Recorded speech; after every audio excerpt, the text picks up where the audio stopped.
అని ఒకటి ఉంటుంది. ఇది ఒక సెంటిమెంట్ అనమాట.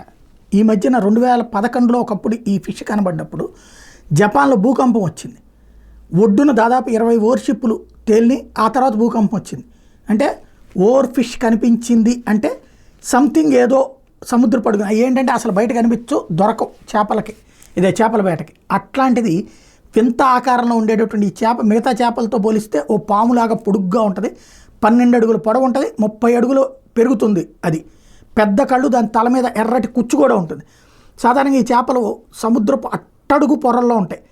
ఎప్పుడైనా సునామీలు వస్తున్నా, వరదలు వస్తున్నా అట్లాంటప్పుడు మాత్రమే ఇవి కింద బతకలేవనుకున్నప్పుడు బయటకు వస్తాయి. అందుకే వీటిని గాడ్స్ ఫిష్ అంటారనమాట. ఇవి అరుదుగా కనిపిస్తుంటాయి. ఈ చేప కనిపిస్తే ఏదో సముద్రపు అడుగున అల్లకల్లోలం జరుగుతుంది, సునామీలు లాంటివి వస్తున్నాయి, లేకపోతే వరదలు వస్తాయి అని భావిస్తారనమాట. ఇట్లాంటి ఈ చేప పేరు డూమ్స్ డే అంటారు. ప్రపంచంలోని అరుదైన చేపల్లో ఒకటి. ఈ చేపను ఫిష్ ఆఫ్ గాడ్ అని కూడా పిలుస్తారు. వింత ఆకారంలో ఉండే ఈ చేప మిగతా చేపలతో పోలిస్తే భిన్నంగా ఉండటం ఒక ఎత్తు అయితే, ఈ చేపలు కనిపించడంతో వినాశనానికి సంకేతం అంటూ నమ్ముతుంటారు.